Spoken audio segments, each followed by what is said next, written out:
¡Míralo! ¡Está herido! Mi novia me tiró el anillo y se fue con otro. 2 años después, le duele verme con la vida que ella siempre quiso. Ella quería un hombre bueno de verdad, pero cambió mis cenas improvisadas por resorts y mis abrazos por trajes caros. Y mientras ella presumía a su nuevo novio como si fuera un trofeo, yo solo observaba, en silencio, porque el mundo da vueltas. Y cuando dio la vuelta, fue ella quien apareció en mi empresa, rogando por una segunda oportunidad. Tengo 29 años y conocí a mi exnovia, Alba, que ahora tiene 26, de una manera que parece sacada de una comedia loca. Eran las 2 de la mañana y yo estaba en la biblioteca, con la mirada perdida, después de pasar 12 horas seguidas programando. Fue cuando una chica, con el cabello oliendo rico y un café en la mano, tropezó y derramó todo el latte en mi laptop. Cualquier otra persona habría explotado, pero yo solo dije, bueno, al menos ahora mi código tiene sabor. En lugar de huir, ella se rió. Y así empezó todo. Estuvimos juntos 4 años, los últimos 8 meses como novios. 4 años creyendo que teníamos algo verdadero. Le propuse matrimonio con un anillo para el que ahorré durante 6 meses. Ella aceptó. Lloró de felicidad y publicó fotos en redes sociales con leyendas diciendo que era para siempre. Solía ir a mi departamento en el 3er piso, un lugar pequeño de unos 60 metros cuadrados. El edificio tenía personalidad, que es una forma amable de decir que todo era viejo y estaba roto, y al dueño no le importaba, pero a Alba parecía encantarle. Decoramos el lugar con luces de tienda de descuento, pósteres que había coleccionado a lo largo de los años. Y claro, con mi gato Pixel, sí, le puse ese nombre a propósito. Era un gato callejero rescatado, con el molesto hábito de tirar todo lo que veía, pero todas las noches dormía acurrucado entre nosotros.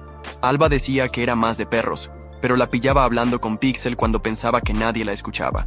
Su familia, por otro lado, nunca me aceptó del todo. No lo decían de frente, pero se sentía. La madre me lanzaba miradas de desprecio, y el padre siempre preguntaba por mi proyectito de computadora, con ese tono de quien habla del amigo imaginario de un niño. Las reuniones familiares parecían una obra de teatro donde yo era el público, y al mismo tiempo, el blanco de las bromas. Curiosamente, en esa época Alba era diferente. Se burlaba del mundo elitista de sus padres, decía que no le importaba el dinero ni el estatus. Comíamos comida china sentados en mi futón, viendo series en una computadora que tardaba 5 minutos en encender. Ella decía que nada de eso importaba, pero al final, todo eran solo palabras vacías. La primera grieta en nuestra relación apareció 6 meses antes del final. Una amiga de la universidad se iba a casar. Ahorré durante meses para rentar un smoking decente y comprar un regalo de boda. Pensé que sería divertido, como una prueba de nuestra propia celebración. Pero al llegar a la fiesta, me di cuenta de que estaba en otro mundo. Había esculturas de hielo, orquesta en vivo, champán que probablemente costaba más que mis compras del mes. Todos parecían modelos de revista, y yo, totalmente fuera de lugar. Alba, por otro lado, se sentía como en casa. Hablaba con excompañeros sobre sus trabajos en grandes empresas, departamentos lujosos y vacaciones en el extranjero. Yo solo sostenía una bebida, intentando unirme a las charlas, que terminaban en cuanto decía que trabajaba en una startup. Aunque pedí no sentarnos con sus amigos de la universidad, terminamos en una mesa con los amigos de sus padres, gente mayor, con mucho dinero, que pasó toda la cena hablando de inversiones y propiedades. Intenté explicar mi proyecto de forma sencilla, pero uno de ellos se rió y dijo, ¿todavía jugando con la computadora? Ya es hora de que consigas un trabajo de verdad, sobre todo ahora que te vas a casar. Tienes que madurar. Lo peor es que Alba no me defendió. Solo pareció avergonzada y cambió de tema. En el auto, cuando hablé al respecto, dijo que era demasiado sensible y que debería tomarlo con calma. La siguiente señal vino semanas después. Su madre me invitó a tomar un café, solo nosotros dos. Fuimos a una cafetería fancy de su zona, donde un café costaba $8 y todos parecían estar cerrando tratos millonarios. Ella llegó tarde, vestida con ropa de marca sin disculparse, y fue directo al grano. Dijo que había estado pensando en mi situación, como si mi vida fuera un problema que resolver. Sacó de su bolsa una carpeta con ofertas de trabajo. Eran puestos administrativos en bancos y aseguradoras, empleos que, sinceramente, matarían cualquier pasión que tuviera. Son carreras de verdad, dijo, deslizando los papeles hacia mí, con beneficios, plan de retiro y estabilidad. Habló de empezar desde abajo, como lo había hecho su hijo mayor. Me quedé sin palabras. Quería que renunciara a mi sueño para convertirme en regulador de seguros. Me miraba como si fuera un niño terco que se niega a comer verduras. tienes que ser realista. Alba necesita seguridad, no sueños. La charla se fue a pique rápido. Frases como cuando madures y ella necesita un proveedor, no un soñador, me hicieron sentir como basura. Lo peor es que cuando le conté todo a Alba, no se enojó ni se sorprendió. Solo dijo, lo hace por tu bien. ¿No podrías al menos ver esas ofertas como plan B? En ese momento, supe que todo estaba contaminado. El principio del fin fue en una cena que ella describió como algo informal, solo con la familia. Me pidió que llevara un blazer. Cuando llegué a su casa, o sea, a la mansión de su familia, me di cuenta de que no tenía nada de íntimo. La entrada estaba llena de autos de lujo. Mi viejo Honda Civic, con el parachoques abollado y la luz del motor encendida desde hacía años, parecía una broma en medio de esa escena. Y no era solo la familia. El padre de Alba había invitado a socios y a sus hijos, tipos que parecían salidos de un comercial de LinkedIn. Educados en las mejores universidades, con pasantías en grandes empresas, hijos de gente que juega golf con políticos. El tipo de personas que usan el verbo veranear con naturalidad. Las charlas parecían ensayadas, inversiones, vacaciones en Europa, propiedades. Y yo ahí, recordando que mi mayor logro reciente había sido comprar un cereal de marca famosa en lugar de la versión genérica. Fue entonces cuando empezaron las preguntas dirigidas. Todo parecía orquestado, con la precisión de un cirujano. ¿Y sigues con ese proyectito de tecnología?, preguntó el padre de Alba con una sonrisa llena de desdén. Es una startup, corregí, intentando no sonar a la defensiva. Aún estamos empezando, pero avanzando con fuerza. No mencioné que nuestra última reunión con inversionistas había sido un desastre, ni que mi socio Julián y yo llevábamos semanas trabajando más de 80 horas a la semana intentando solucionar un fallo que hacía que el prototipo se colgara cada vez que alguien subía un archivo mayor a 50 megas. Técnicamente, el proyecto era una bomba de tiempo. Financieramente, estábamos al límite.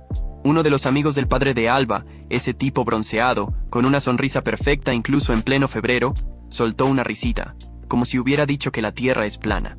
La tecnología es tan inestable hoy en día. ¿Estás seguro de que vale la pena? Tal vez no estaría mal considerar un plan B. La condescendencia goteaba como mantequilla derretida. Pero lo que más me dolió fue el silencio de Alba. En otros tiempos, habría entrado en la conversación, hablado de cuánto me apasionaba lo que hacía, de cómo creía en lo que estábamos construyendo. Pero esta vez, no dijo nada. Y fue entonces cuando él apareció. La madre de Alba lo presentó como si estuviera trayendo a un enviado del cielo. Se llamaba Brody, recién ascendido a socio junior, en un prestigioso bufete de abogados corporativos. Egresado de Princeton, con posgrado en Derecho. Un ejemplo de éxito. Brody era todo lo que yo no era. Alto, elegante, con un traje a medida. Y probablemente, sin haber tenido que revisar nunca su saldo bancario antes de comprar un café.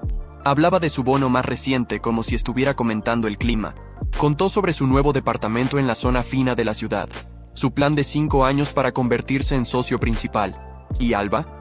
Lo miraba como si estuviera hipnotizada. Le hacía preguntas, se reía de sus chistes malos, mostraba más interés por el trabajo de Brody en esa cena que por el mío en todo nuestro tiempo juntos. Cada pregunta suya era como un puñal. Apenas hablé esa noche. Cada vez que intentaba unirme a la conversación, me dejaban hablar unos segundos antes de volver el foco a los logros de Brody o a alguna otra historia de éxito que no era la mía. Observaba, atónito, mientras la Alba que conocía se desvanecía. La que solía reírse de la arrogancia de los demás ahora parecía convertirse exactamente en ellos. Cuando regresamos a mi departamento, ella estaba distinta.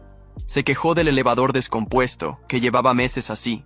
Hizo una mueca cuando Pixel saltó a la cama, aunque era el mismo gato que antes decía adorar. Comentó que el baño era pequeño, como si lo viera por primera vez. En ese instante, supe que algo se había roto. Solo no sabía qué tan rápido se haría oficial. Una semana después, apareció en mi puerta después del trabajo. Todavía traía ropa de oficina. Se sentó en la mesita de IKEA donde habíamos compartido tantas noches. Cenas improvisadas, juegos con amigos, charlas sobre el futuro. Tenemos que hablar. De inmediato supe a dónde iba esto.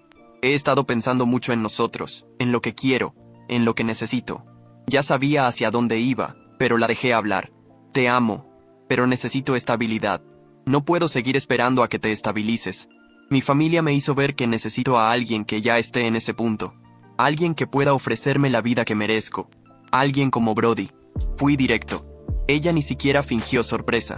Sí, alguien como él. Y entonces, por fin, dejó de fingir. Intenté adaptarme, dijo, mirando alrededor con desprecio mi departamento, como si cada rincón fuera prueba de mi fracaso. De verdad lo intenté, pero no puedo seguir fingiendo que esta es la vida que quiero. Vivir en un edificio que se cae a pedazos, preocupada por el dinero, salir con alguien que ni siquiera puede llevarme a cenar a un lugar decente. La misma persona que decía amar nuestras noches simples, que juraba que lo material no importaba. Tienes 29 años y sigues jugando con la computadora como si tuvieras 19. Brody tiene un departamento en el centro. Me lleva a restaurantes donde los meseros saben su nombre. No necesita ahorrar meses para comprar un anillo decente. Esa frase fue como un golpe. Había trabajado turnos dobles durante 6 meses para comprar ese anillo. No era lujoso, pero era verdadero. Y estaba orgulloso de él. ¿Entonces eso pensabas de mí todo este tiempo? 4 años juntos y apenas ahora lo dices, Alba.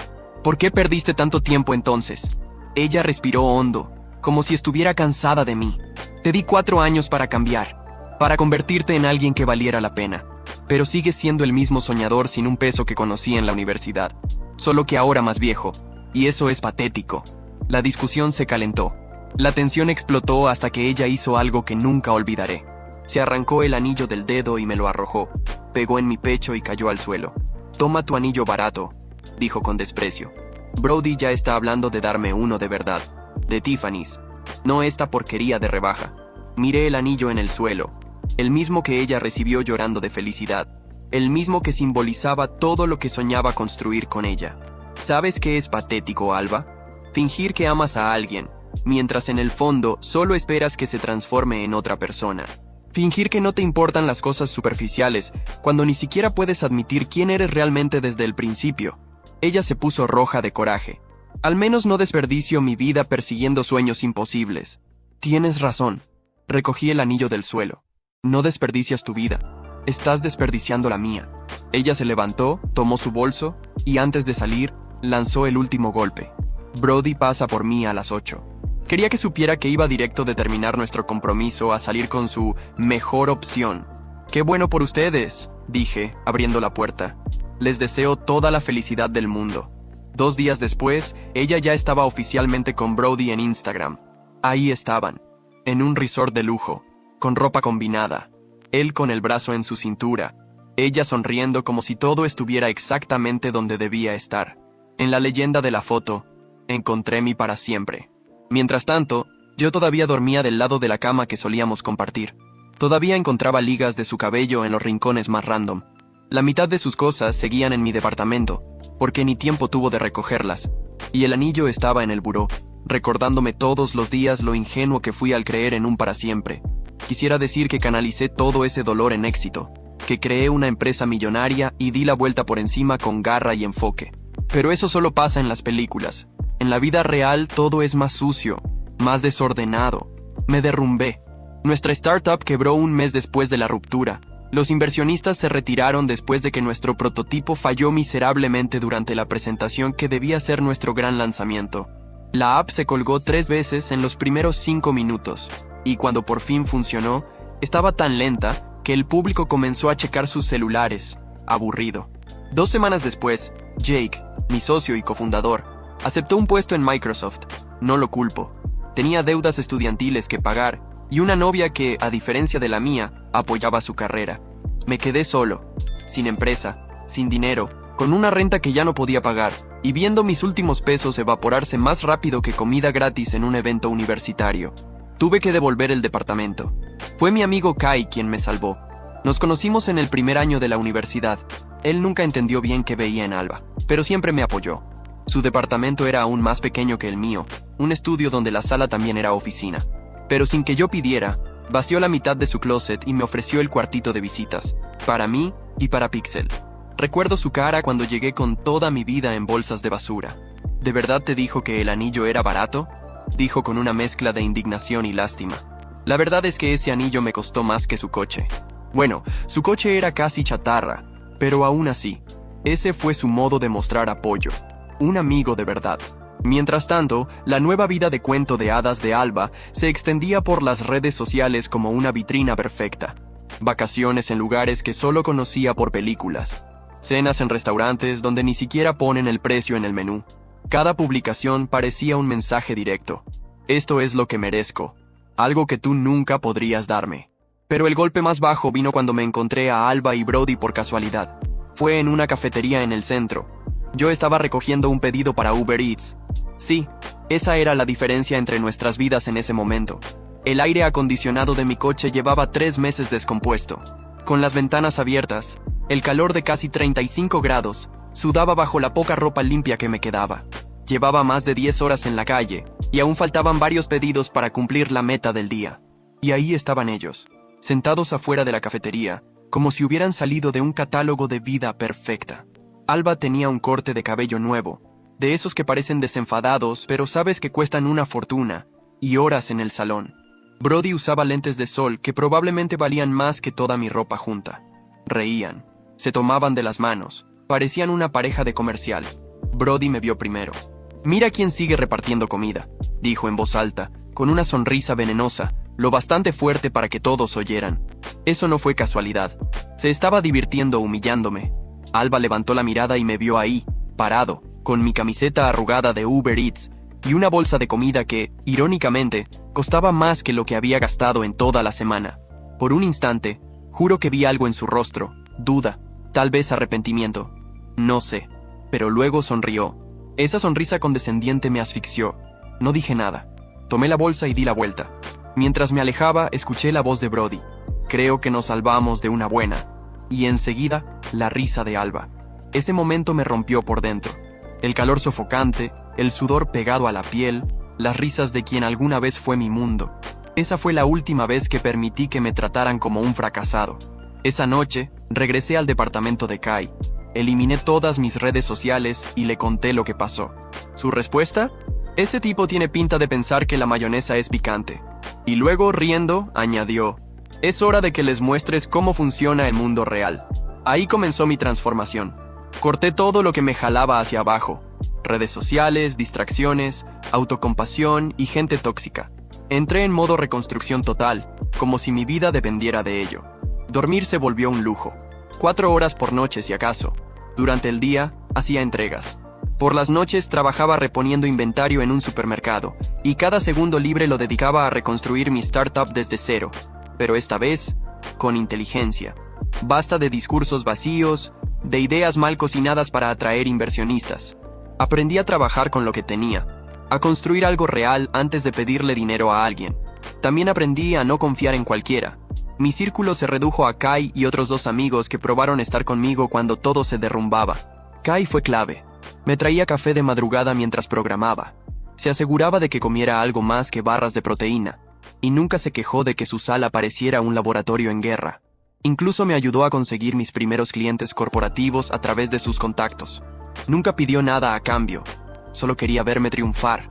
Durante 2 años, desaparecí del radar de Alba. No sabía qué hacía, ni con quién estaba, y, para ser honesto, dejé de importarme.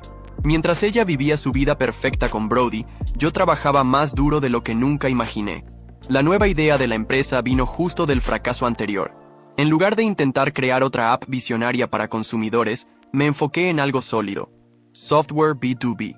Específicamente, herramientas de análisis de contratos con inteligencia artificial para bufetes de abogados. La reacción de Kai fue épica. Entonces, básicamente, ¿estás creando un programa que reemplaza a los abogados? Vas a salvar el mundo y vengarte al mismo tiempo. Nivel villano de cómic. Era un proyecto sin glamour, sin brillo para presumir en redes sociales, pero resolvía un problema real. Yo mismo lo había vivido, intentando entender contratos cuando abrí mi primera empresa. Los bufetes pequeños se ahogaban en burocracia. Nuestro sistema leía y detectaba cláusulas críticas en segundos. Y lo mejor, había gente dispuesta a pagar por eso. Todo cambió de repente. Un artículo pequeño en una revista especializada. Un cliente satisfecho que publicó una reseña. Y los rumores hicieron el resto. De pronto, los clientes comenzaron a buscarnos. Mi equipo era extraordinario. Gente comprometida que creía tanto en la visión como yo. Se convirtieron en mi familia. Hasta Jake reapareció en esa fase, queriendo regresar. Dijo que Microsoft era bueno, pero extrañaba la energía de una startup. Le respondí que ya estábamos completos, no por rencor, sino porque mi equipo actual era sólido y leal. En pocos meses, el crecimiento fue exponencial. Cerramos un contrato con uno de los 5 bufetes jurídicos más grandes del país. Eso atrajo más contratos, más prestigio, más inversionistas. La empresa que comenzó en la sala de un departamento ahora tenía oficinas en Londres y Singapur. Estábamos expandiendo globalmente, revolucionando una industria que no cambiaba desde hacía décadas. ¿Y la ironía? La mayor transformación que causamos fue justo en el área del derecho corporativo, el sector donde trabajaba Brody. Nuestras herramientas estaban automatizando las tareas de los abogados junior, exactamente las que impulsaron su carrera. Cuando me di cuenta de esto, Kai casi se ahogó con el café de tanto reír. ¿Me estás diciendo que tu empresa está quitándoles el trabajo a los abogados de élite como ese payaso? Y él ni siquiera lo sabe. La primera vez que volví a ver a Alba fue en una conferencia del sector, pero no como espectador. Esta vez, yo era el orador principal. Un año antes, ni siquiera habría podido pagar la entrada. Ahora, estaba en el escenario principal hablando sobre cómo la inteligencia artificial estaba transformando el sector jurídico, frente a una audiencia llena de inversionistas y ejecutivos de alto nivel. Después de la presentación, mientras saludaba a personas interesadas en hacer negocios, reconocí a los padres de Alba al otro lado del salón. Sus rostros lo decían todo. La madre de Alba se quedó congelada con la copa de champán en el aire. Y el padre, el mismo que se burló de mi proyecto en una de esas cenas, solo hizo un leve asentimiento con la cabeza, lento, cargado de respeto. Y entonces la vi. Alba. Estaba de pie, inmóvil, mirándome como si hubiera visto un fantasma. Seguía siendo guapa, sí, pero ya no transmitía esa confianza ensayada de las redes sociales. Había algo en ella que se había apagado. No cruzamos palabra, ni siquiera intentamos acercarnos, pero vi con claridad el momento exacto en que ella se dio cuenta de quién era yo ahora. El hombre que ella dejó por considerarlo un fracasado, ahora era más exitoso que cualquiera en su círculo social. Recuerdo el mensaje que le envié a Kai después. Tenía cara de quien acaba de darse cuenta de que perdió la oportunidad de su vida. Dime que sí, por favor. A partir de esa noche, todo empezó a moverse rápido. En ciertos círculos, las noticias corren, especialmente cuando alguien pasa de la nada al éxito. Semanas después de la conferencia, comencé a recibir invitaciones a eventos que ni sabía que existían. Una de ellas vino directo del padre de Alba. Me invitó personalmente. Acepté, no por buscar su aprobación, sino porque sabía exactamente qué querían: asociarse a mi éxito. Llegué a propósito con retraso.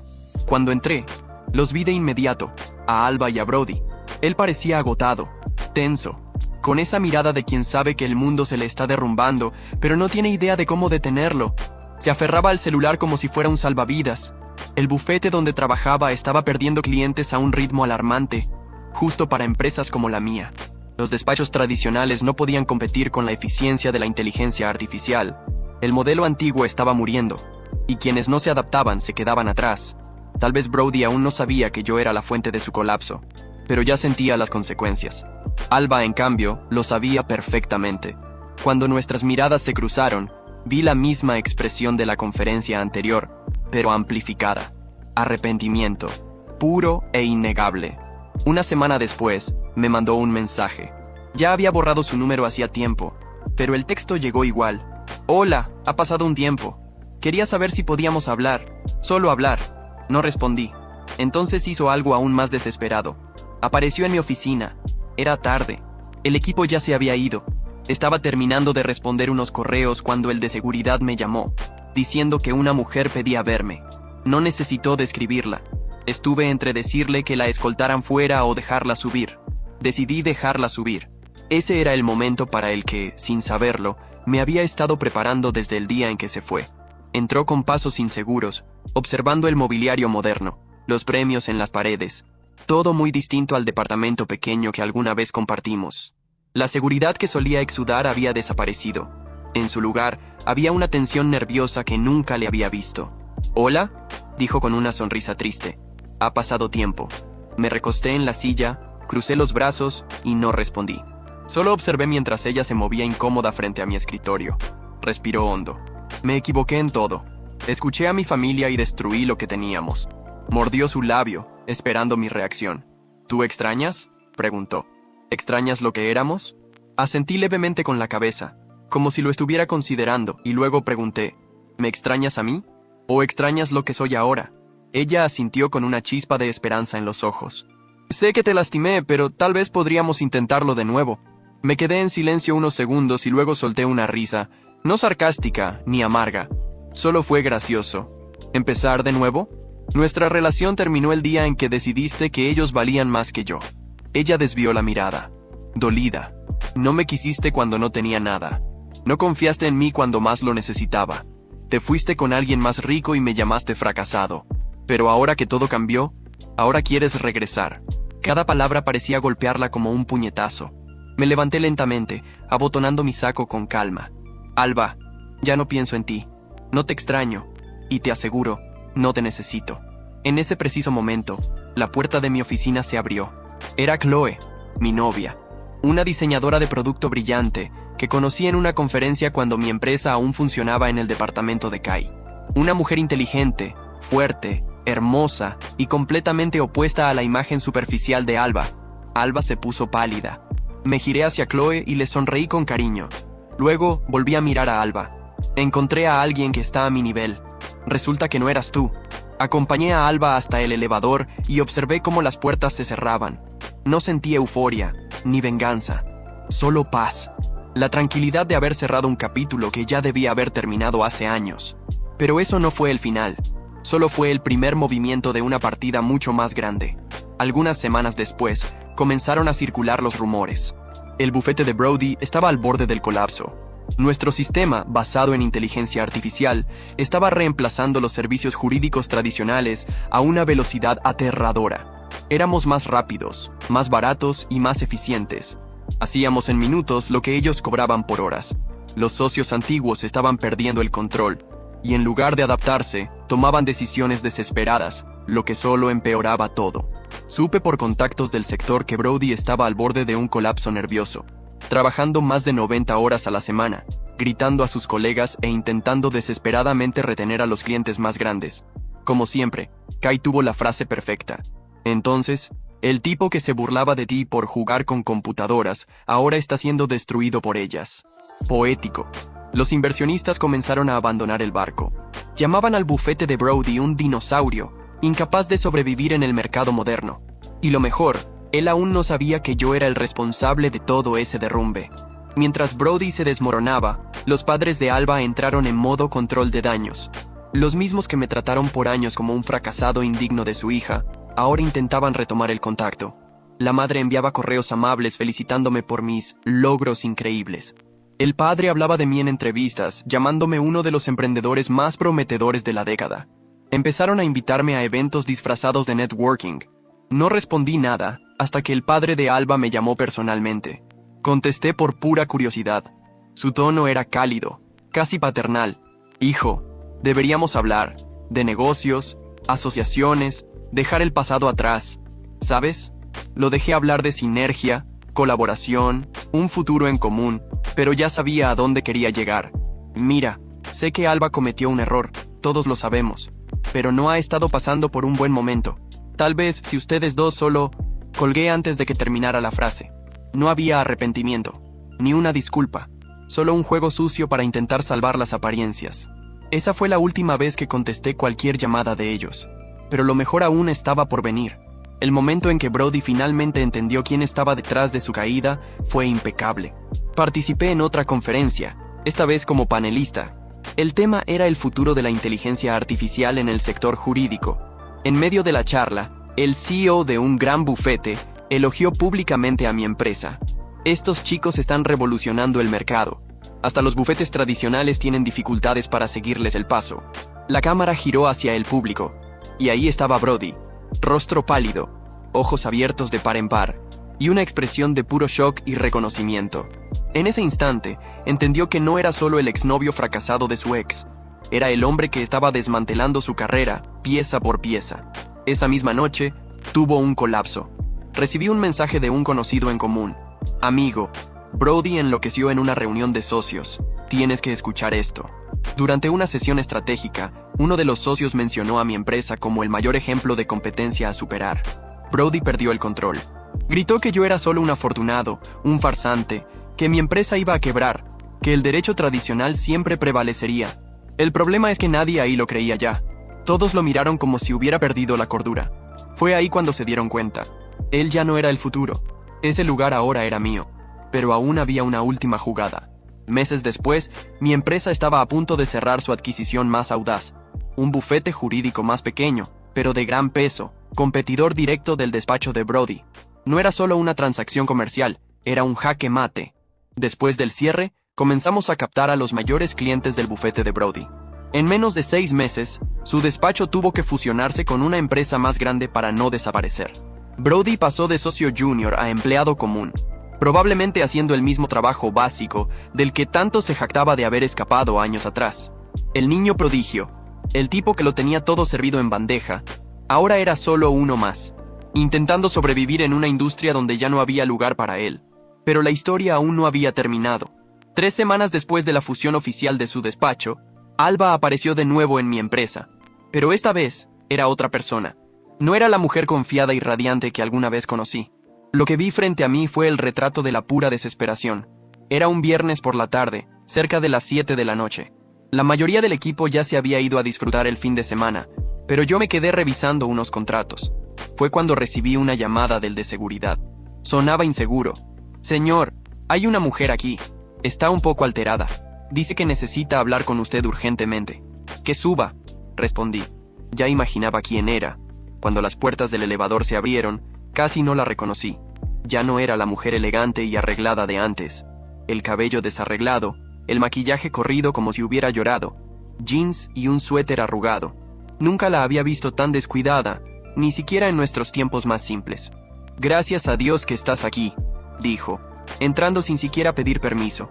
«Te llamé, te escribí. ¿Por qué no me contestas?» Seguí sentado, tranquilo. «¿Por qué no tenemos nada más de qué hablar, Alba?» «¡Sí tenemos!», gritó casi con desesperación. «Terminé con Brody. Se acabó. Él perdió todo y me echó la culpa. Dijo que todo fue por haberte dejado, que yo arruiné nuestras vidas». Ella caminaba de un lado a otro de la oficina, nerviosa. «Qué bueno por ti», respondí con frialdad. Ella se detuvo y me miró. «¿No lo entiendes? Ahora estoy libre. Podemos empezar de nuevo». Estuve a punto de reír. ¿Empezar de nuevo? Cometí un error, el más grande de mi vida. Nunca debí dejarte. Tenías razón todo el tiempo. Mi familia, Brody, todo. Pero estoy aquí ahora. Y te elijo a ti. Se acercó a mi escritorio, con los ojos llenos de lágrimas. Sé que todavía me amas. Lo que teníamos era real. El amor verdadero no desaparece. Me levanté con calma. Tienes razón. El amor verdadero no desaparece. Pero lo que teníamos no era eso. Su rostro se derrumbó. Eso no es verdad. Me dejaste en cuanto apareció algo mejor. Eso no es amor. Es conveniencia.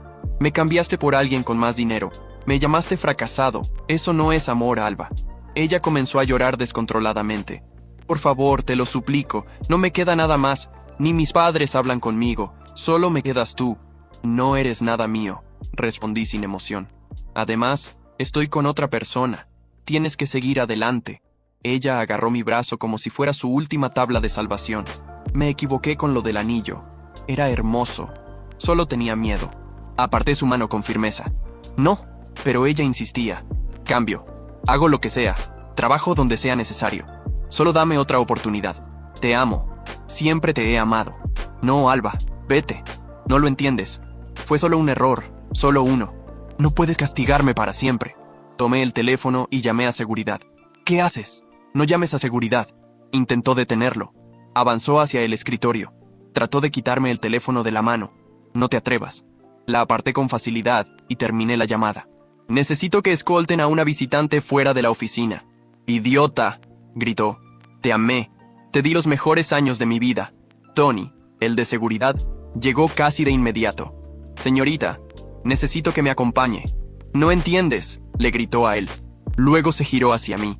Te estoy dando todo. Mi vida entera. ¿Cómo puedes rechazar eso? Me quedé en silencio, solo observando. Tony la llevó hasta el elevador, mientras sus gritos se perdían por el pasillo. Ella solo está contigo por interés. Cuando lo descubras será demasiado tarde. Y entonces recordarás que yo sí te amé. Fue lo último que dijo antes de que las puertas se cerraran. Me quedé ahí, de pie, mirando la pantalla en blanco de la computadora. No sentía enojo, ni tristeza, solo una calma firme. La certeza de que un capítulo largo y agotador, por fin, se había cerrado. Tomé el celular y le mandé un mensaje a Kai. Alba apareció en la oficina. Tuvo un colapso. La escoltaron. Un desastre. Respondió al instante. ¿Otra vez? ¿Qué esperaba? ¿Un final feliz con violín y fuegos artificiales? Sonreí. No porque me diera risa, sino porque en esa frase había más verdad que en toda la conversación que tuve con ella. Lo que ella buscaba ya no existía. Lo que fui para ella ya no lo soy. Y lo que ella representó para mí quedó enterrado hace mucho tiempo. La verdadera victoria nunca fue verla caer. Fue levantarme y seguir con la cabeza en alto, sin volver a mirar atrás. Comentario Reddit Premium. Vaya, ¿quién lo diría?